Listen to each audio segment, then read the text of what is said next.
Gujarat number 1 engineering university Sankalchand Patel university. ముగ్గురు పిల్లలు సాది 12 ఏళ్ళు చేసింది, 10 ఏళ్ళు చేసింది, 11 ఏళ్ళు చేసింది. కానీ పిల్లల కఠిన కోత కడుపు కోత ఏ తల్లి మాత్రం చేయకూడదు. ఆ తల్లి దుర్మార్గరాలు చేసింది. కానీ ఈ రోజులలో ఇట్లా ఎవ్వరు చేయకూడదు. మరో తల్లి కూడా మళ్ళీ ఏనిక వీలు ఉండొద్దు. వాని శివకుమార్ను ఎన్కౌంటర్ చేసి ఇంత పెట్రోల్ పోసి మొత్తం కనపడకుండా కాల్చి పడేయాలని కోపంతో ఉన్నాం సార్ మేము. అలాంటిది ఎక్కడ కూడా జరగద్దు. ఏ మండలంలో ఎవరైనా ఇలాంటి కడుపుకోత ముగ్గురు పిల్లల్ని పెద్దగా చేసి అన్నం పెట్టి ఒకరోజు బిడ్డ తినకపోతే బిడ్డ ఏం తిన్నావు, కడుపు లోపడిపోయింది, కళ్ళు లోపడిపోయినాయి, తిందరా బిడ్డ, నీళ్ళు తాగరా బిడ్డ అని ఒక్కరోజు చూడకుండా, ఒక పూట చూడకుండా, గంటలు చెప్పు చూడకుండా తల్లి మేము అట్లా చేసుకొని ఇట్లా పెద్దగా చేసింది. ఆ తల్లికి ఎట్లా చేతులు వచ్చినాయి, ఎట్లా చంపింది, విషయం ఎట్లా పోసింది, టవాల చుట్టి కడుపు ముక్కు మూసి గొంతుకు ఉరేసి చంపి మళ్ళీ విషం పోసిన, పెరుగు పెట్టిన, అన్నం పెట్టిన అని చెప్తుంది. హాస్పిటల్ తీసుకుపోయి హాస్పిటల్లో కూడా 10 నిమిషాలకే నేను విషం తాగిన అని చెప్పి హాస్పిటల్ తరలించినప్పుడు 10 నిమిషాలకి నేను మంచిగా అయినా, నేను మాట్లాడిన, నా పిల్లలు ఎక్కడున్నారు, నా పిల్లల స్కూల్ టైం అవుతుందని అడిగే దుర్మార్గురాలను ఎక్కడ చూడలే. అన్ని మనసున పెట్టుకొని ఆ అమ్మాయి వేసి అంతా కఠినంగా పిల్లల కడుపు కోత కోసి చంపింది. దాన్ని మాత్రం ఆ శివకుమార్ని, ఆ రజితను ఎన్కౌంటర్ చేసి మొత్తం దాన్ని ఉరిశిక్ష తీయాలి. అది ఎక్కడైనా ఉండొద్దు. పోలీసులు కూడా కఠినంగా చర్య తీసుకొని ఆ అమ్మాయి ఎట్లా చేసింది, పిల్లలను కడుపు కోత ఎట్లా కోసింది, ఆమెను కూడా వాళ్ళు చర్య తీసుకొని పోలీసులు కూడా దాన్ని ఉంచకుండా ఉరిశిక్ష తీయాలి. ఇద్దరిని ఎన్కౌంటర్ చేసి పడ్డంగా ఇంత పెట్రోల్ పోసాలి ముఖం మీద. అది ఉంచొద్దు. ఈ లోకములో కఠినంగా పిల్లలను తీసుకొచ్చి అమ్మకి ఇంత అన్నం పెట్టురమ్మా అని పిల్లలకు అడుకొచ్చుకొని పెట్టుకొని బతికించుకుంటున్నాం. నీకు అన్ని ఆస్తులు ఇచ్చిండు, పాస్తులు ఇచ్చిండు, పట్ట భూమి చేసిండు, 2 ప్లాట్లు చేసిండు. నీకు తిన్నది ఎరగక ఇట్లా వేసి వేరే మిత్రుతోని కలిపి నువ్వు ఇట్లా వేసుకొని నీ పిల్లల కడుపు కోత చంపుకొని నువ్వెక్కడ వెళ్ళిపోదాం అనుకున్నావు. నువ్వు ఎక్కడ వెళ్ళిపోయినా దాన్ని పట్టుకొని ఇంత ఐసైడ్ ముఖం మీద పోసి దాన్ని పోలీసులు కూడా కఠినంగా చర్య తీసుకొని దాన్ని ఉరిశిక్ష తీయాలి. వాడు కూడా మరొక పెళ్లి, వాడు 10th క్లాస్ నుంచి జతాయి పరిచింది కదా, వాడు మరో పెళ్లి కాకుండా ఇది మరో పెళ్లి కాకుండా పిల్లలు ఎలా చనిపోయారో దాన్ని కూడా కఠినంగా చర్య తీసుకొని అది మాత్రం దాన్ని ఉరిశిక్ష తీయాలి సార్. అది ఎవ్వరే కానీ, ఎవ్వరి ఇంట్లో కానీ, ఏ మండలంలో కానీ ఇప్పటికే దేశానికి పోయింది. ఇప్పుడు ఏ తల్లి అయినా మరొకరితోని పిల్లలు చంపుకునేది లేదు. కానీ ఇంకెవరైనా చంపి ఉండాలి కానీ పిల్లలు మాత్రం చంపుకోరు. ఎవరన్నా పెడితే పిల్లలకు తెచ్చి ప్రాణం కన్న పొట్టది. ఎవరిని భార్య లేకున్నా, భర్త లేకున్నా, తల్లిదండ్రులు లేకున్నా, అత్తమావ లేకున్నా, తోటికోడలు లేకున్నా, బావగారు లేకున్నా, మరిదిగారు లేకున్నా నా పిల్లలు అని పెట్టుకుంటాం. కానీ నా పిల్లల ఇంత కడుపు కోత కోసి చంపిన వ్యక్తిని ఎక్కడ చూడలేదు. ఏ మండలంలో ఇంకా ఇనలే. ఇన్ని యూట్యూబ్లలో చూస్తున్నాము. ప్రతి మంచికి ఫోన్ ఉంది, యూట్యూబ్ పెట్టుకొని వింటున్నాం. కానీ ఈ యూట్యూబ్లో ఇలాంటి మంచి ఎక్కడ వెతికినా కానీ ఇట్లా దొరక కూడా ఆ అమ్మాయి కఠినంగా పిల్లలను ముక్కు మూసి టవాలేసి లాస్ట్ కడితే నేను పెరుగన్నంలో విషయం పెట్టినా అని చెప్తుంది. 10 నిమిషాలకే విషయం తాగిన నేనని తీసుకపోతే 10 నిమిషాలకే నా పిల్లలు బాగుర్రా అని అడుగుతుంది. అంటే అది ఎంత నటన వేస్తుంది. నటన వేసి పిల్లలు చంపి వేరేతో లేచిపోయి నీకు ఇష్టం లేకుంటే నేను పిల్లలకన్నా నాకు వద్దు, నేను అవసరం లేదు, నాకు నచ్చలేదు, నేను వెళ్ళిపోతున్నా నా దారిపోటీ, నీ పిల్లల్ని దారి చూసుకొని లెటర్ రాసి వెళ్ళిపోతే మేము వద్దుందమా, ఏమన్నా అందుమా అనకపోవు. ఆయనకు పొద్దున్న లేస్తే పని చేస్తేనే పిల్లలు ఒక ఆధారంగా బతికియాలి. చదువు ఉంది, ఫీజు ఉంది, కష్టపడితేనే మనకు ఫలితం దక్కుతుందని పొద్దున్న లేస్తే పని చేసేవాడు. చేసి అన్ని డబ్బులు ఆమెకే ఇచ్చేవాడు. సంసారం అంతా ఆమె చేతులు ఉంది. ఏ ఒక్కటి కూడా ఆయన చేతులు లేకుండా అన్ని ముందే జాగ్రత్త పడ్డది, తీసుకున్నది, వెళ్ళిపోయింది, పిల్లలను చంపింది. దాన్ని మాత్రం ఈ దేశంలో ఎక్కడైనా ఏ పోలీసులు అయినా అన్నలకు, తమ్ములకు అందరికి విజ్ఞప్తి చేసి చెప్తున్నా, ఉంచకూడదు. వాడిని కూడా మరో పెళ్లి చేసుకోకూడదు, వాడిని ఉంచకూడదు. దాన్ని ఉరిశిక్ష తీయాలి. దాని ఎక్కడన్నా బయటకు వెళ్ళినా కానీ దాని మీద ఐసీడ్ పోసి చంపి దాన్ని ముందుకు చూడద్దు, దాన్ని కళ్ళు చూడొద్దు. అలాంటి దుర్మార్గురాలు ఉండకూడదు ఈ దేశంలో. దాన్ని వెతికి చంపేయాలి, దాని ఉరిశిక్ష తీయాలి. భార్య భర్తలు మంచిగా ఉండేది, పిల్లలను ముగ్గురిని మంచిగా చూసుకునేది, మంచిగా సంసారం చేసుకునేది. ఒక 3 నెలల్లో 4 నెలల్లో అది మారిపోయింది. ఆ శివకుమార్ లవ్లో పడి అది మర్చిపోయింది, పిల్లలను మర్చిపోయింది, భర్తను మర్చిపోయింది, సంసారం మర్చిపోయింది. కానీ సంసారంలో మళ్ళీ ఆస్తులు కావాలని కొట్లాడి తీసుకుపోయింది. కానీ పిల్లలు చూసుకోలే. కఠినంగా కడుపు కోత కోసిందంటే ఈ దేశంలో ఆ దుర్మార్గులాలి అదే. దాన్ని మాత్రం ఉంచకూడదు. మొత్తం కఠిన శిక్ష, పోలీసులు కూడా కఠిన చర్య తీసుకొని దాన్ని ఉరిశిక్ష తీసి పిల్లలు ఎట్లా చనిపోయారో అట్లా వేసి దాన్ని ఉరేసి ఇంత ఐసీడ్ పోసి కనిపిస్తే ఇట్లా కనిపిస్తే దాని మీద ఇంత ఐసీడ్ పోసి వస్తామన్న కోపం వస్తుంది. కానీ పొద్దున్న లేసే పిల్లలు చూసుకుంటే తల్లడిల్లిపోతుంది. తన తల్లికి తల్లి కావాలంటే 9 నెలలు నామాసాలు మోసి కంటే దానికి అర్థం కాలేదా? 3 కాన్పులు ఎట్లా చేసింది? 3 పిల్లల పెద్దగా చేసి 12 ఏళ్ళు చేసి పిల్లలు చంపుకున్నావంటే నువ్వు ఎంత దుర్మార్గరాలువే, నువ్వు ఉండి ఏం సాధించినవే నువ్వు. అస్సలు దానికి ఇంకా మాకు చెప్పనీకి వస్తలేదు. మాకు మొత్తం మీద అది ఉందో కూడదు. వాడు కూడా మరో పెండ్లికి గురి కావద్దు. వాడిని కూడా ఎన్కౌంటర్ చేసి ఉరిశిక్ష చేసి ఇట్లోటి ఒక ఆడపిల్ల ఏ ఆడపిల్ల చేయదనుకున్నాం. మా పోయిందంత మంచిగా ఉండి మాకు మా అన్నను ఒంటరిగాని చేసి మరి ఒక ఏం లేను లేచి చంపేసి మా అన్నను మా పిల్లలు చంపేతామని ప్లానింగ్ చేసి శివకుమార్ ఇద్దరు కలిసి మా అన్నను చంపేతామని ఆలోచన పడ్డది. ఆలోచనలా చాలా మా అన్న తెలియకుండానే ఆమె ప్లానింగ్ చాలా చేసింది. మా అన్న డాక్యుమెంట్లే కానీ భూమి కాగితాలే కానీ మొత్తం శివకుమార్కి జోరిచ్చి మన ఇద్దరం లేచిపోయి పని చేద్దాం, చంపేతాం, నా భర్తను ఉన్న ఆస్తి మొత్తం తీసుకుందాం మనము అని మాకు చాలా ఘోరమైన పని చేసిపోయింది. మా పిల్లల మొత్తం 3 మా చేతులతో పెట్టాలంటే మేము 6 మంది అన్నదమ్ములము. మాకు 6 మందిలో ముగ్గురు పిల్లలు ఉండరు, 3 పిల్లలు లేరు. మా పరిస్థితి ఎవ్వరు చెప్పలేని పరిస్థితి అయిపోయింది. 3 పిల్లలను చంపేసి శివకుమార్ ఇద్దరు దస్తయ్యే మా అన్నను చంపాడే, పిల్లల ఆస్తి చంపేస్తేనే ఈ ఆస్తి వస్తుందని చెప్పి ప్లానింగ్ మీద చేసిర్రు సార్. మా అన్నకు ఇలాంటి ఏ ఆడపిల్లకు కూడా ఏ అబ్బాయి కానీ ఇలాంటి పని చేయొద్దంటే వాళ్ళిద్దరిని ఎన్కౌంటర్ చేసి చంపేస్తే మా పిల్లలకు మంచి అంత ఉంటుందని మేము మంచుకూత కోరుతున్నాము. కేంద్ర ప్రభుత్వాన్ని సరే, రేవంత్ రెడ్డిని సరే, కాంగ్రెస్ టీఆర్ఎస్ ప్రభుత్వంలో ఈడ చార్నాల ఎన్కౌంటర్ ఎట్లా చేసిరో 3 వీళ్ళని కూడా అట్లా ఎన్కౌంటర్ చేసి పట్టబాలు చంపాలని కోరుకుంటున్నాను నేను. మాకు మంచిగా మా పిల్లలకు కూడా చాలా మంచి శాంతి ఉంటుందని, మా అన్నకు కూడా శాంతి ఉంటుంది. మా అన్న ఒక్కసారి నిద్ర లేదు, మా అన్న రోజు గ్లూకోజ్ లేకుతున్నాయి, ఒకసారి నిద్ర లేదు. మా బాధ ఎవరిని చెప్పలేకపోతున్నాము. మా అన్నకు ఆరోగ్యం కూడా బాగాలేదు, మరీ ఘోరంగా ఉంది. దయచేసి చర్య డాక్టర్ గారు ఏమన్నారంటే ఆమెకి ఏ విషయం చెప్పకుండా ఆమె మళ్ళీ లేకపోతే మందు ప్రయోజనం తీసుకున్నట్టుంది, కోమాలోకి వెళ్ళిపోవచ్చు, నీకు ఏ విషయం చెప్పకనే అని డాక్టర్ గారు చెప్పారు. నేనేం విషయం చెప్పలేదు సార్. ఎట్లుంది పానం ఎట్లుంది అని అడిగిన, అంతవరకే అడిగి నాకు మంచిగా అయింది, పిల్లలు ఎట్లుందో అని అడిగింది. అడిగితే పిల్లలు వండుకున్నారు, లేవలేదు అని నేను చెప్పాను సార్.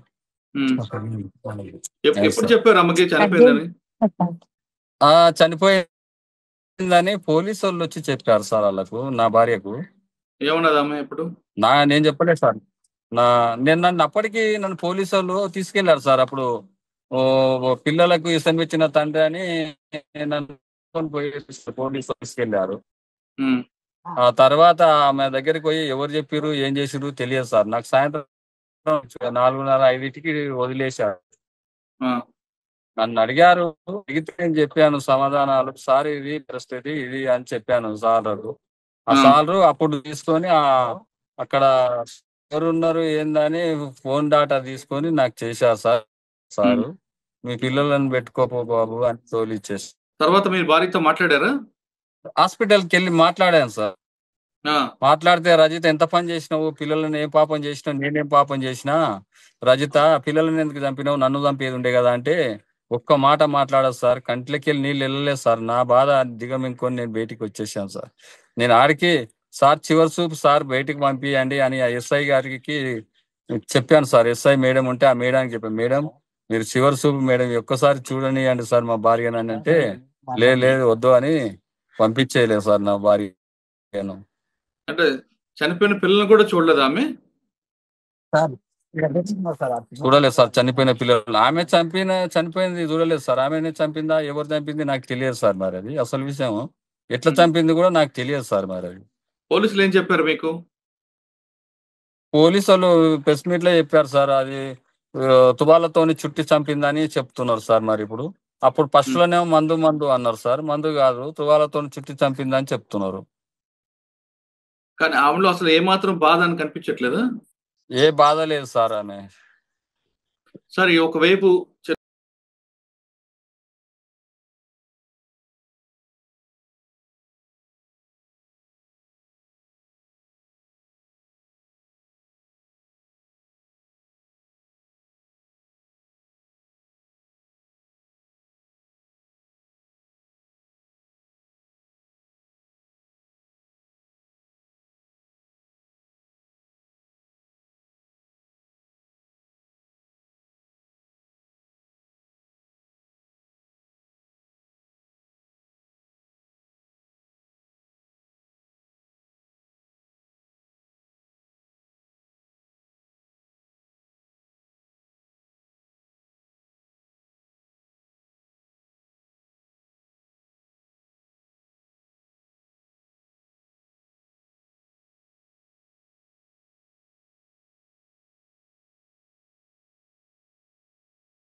ఇక వాళ్ళని పోగొట్టుకున్నా. నేను ఏ జన్మల పాపం చేసిందో నాకు పిల్లలు దక్కకుండా పోయారు సార్.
ఆల్రైట్.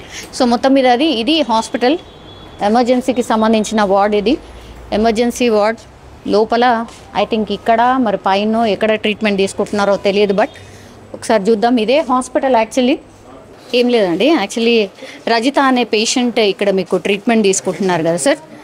సార్ ఎట్లా ఉంది? ఎట్లా ఉంది సార్? ఇప్పుడు కండిషన్ ఓకే అండి, బాగానే ఉంది ఇప్పుడు తన కండిషన్ ఇప్పుడు ఓకే. అంటే ఎట్లా కడుపు క్లీన్ చేసిరా, ఎట్లా ఏం ట్రీట్మెంట్? అంటే యాక్చువల్గా తెలియదు తనకు, వాళ్ళకి యాక్చువల్గా ఏదో ఫుడ్ తేడా ఉందన్నట్టు చెప్పారు. వాళ్ళు చెప్పడం బట్టి దాన్ని బట్టి మనము స్టమక్ వాష్ అట్లాంటివి చేసాము. ఇప్పుడైతే తను వచ్చినప్పుడు అపస్మారక స్థితిలో ఉంది అంటే వాళ్ళు చెప్పిన దాన్ని బట్టి ఇంట్లో అలా పడిపోయిందని చెప్తున్నారు. ఇక్కడికి వచ్చిన తర్వాత ఒక 2-3 అవర్స్ తర్వాత మేము తను కాన్షియస్ అయిపోయింది, కంప్లీట్ కాన్షియస్ అయిపోయింది 2-3 అవర్స్ తర్వాత. ఓకే, తను ఇప్పుడైతే బెటర్గానే ఉందండి. బెటర్గా. ఎప్పుడు డిశ్చార్జ్ చేయొచ్చు అంటే యాక్చువల్గా చూస్తామండి, ఫస్ట్ మేము ఏదైనా టాక్సికాలజీ అనాలిసిస్ అంటాం అన్నమాట. ఒక టెస్ట్, బ్లడ్ యూరిన్ టెస్ట్ పంపించాము. ఆ టెస్ట్లో ఏదైనా అబ్నార్మాలిటీ లేదు అనుకోండి, వీ కెన్ డిశ్చార్జ్. కాకపోతే ఇప్పుడైతే పరిస్థితి అయితే మెరుగుపడింది. అంటే వచ్చినప్పుడు మరి మార్నింగ్ ఎమర్జెన్సీలో వచ్చినప్పుడు తను అపస్మారక స్థితిలో ఉంది అని చెప్పారు. అది ట్రీట్ చేసాము, స్టమక్ వాష్ అవన్నీ చేసిన తర్వాత తను 2-3 అవర్స్ తర్వాత అయితే బెటర్గా ఉందండి. ఓకే. జనరల్లీ అంటే డాక్టర్ ఇప్పుడు పిల్లలు వాళ్ళ 3 kids వాళ్ళైతే చనిపోయినారు డాక్టర్.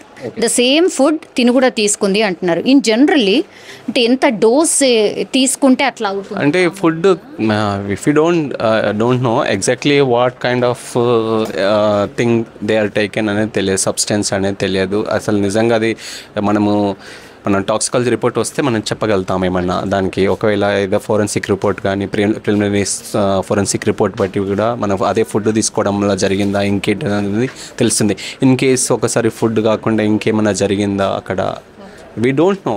అసలు అక్కడ కండిషన్ సినారియోలో మనం లేం కదా అసలు కొత్త. We don't know. డాక్టర్గా నేను చెప్పేది ఈ పేషెంట్ కండిషన్ గురించి అడగండి. ఈ పేషెంట్ కండిషన్ గురించి యాజ్ ఆఫ్ నౌ ఈ పేషెంట్ చాలా బెటర్గా ఉన్నారు, ఇంప్రూవ్ అయ్యారు. ఓకే. సో అది ఇప్పుడైతే కోలుకుంటున్న పరిస్థితి అయితే కనిపిస్తోంది ప్రస్తుతం అయితే. ఇది హాస్పిటల్ అనమాట. ఎమర్జెన్సీగా పేషెంట్ని తీసుకురావడం, ఆ తర్వాత ఆమెకు ట్రీట్మెంట్ అయితే ఇదే హాస్పిటల్లో జరుగుతోంది. సో బాగానే ఉంది కండిషన్ అయితే. ఆల్ రిపోర్ట్స్ అవన్నీ కూడా తెప్పించుకొని చూస్తూ ఉన్నాం. అంటే ఎట్లాంటి మెడిసిన్ తీసుకుంటే మరి స్టమక్ అంతా క్లీన్ చేశాము, బట్ అవన్నీ కూడా టెస్టులు చేసిన తర్వాత మరి ఆమె తీసుకుంది ఏంటి అనేది నిర్ధారణ అవుతుంది అనేటువంటిది డాక్టర్స్ చెప్తున్నటువంటి మాటగా కనిపిస్తోంది. మనం చూడొచ్చు హాస్పిటల్ బయట వాళ్ళకు సంబంధించిన వాళ్ళు చాలామంది ఉన్నారు. అట్లాగే పోలీస్కి సంబంధించిన మనకు పెట్రోల్ వెహికల్ కూడా ఇక్కడే ఉంది. బికాస్ ఆమె వన్స్ కోలుకున్న తర్వాత ఆమె దగ్గర నుంచి పూర్తి స్టేట్మెంట్ తీసుకోవడమే కాదు,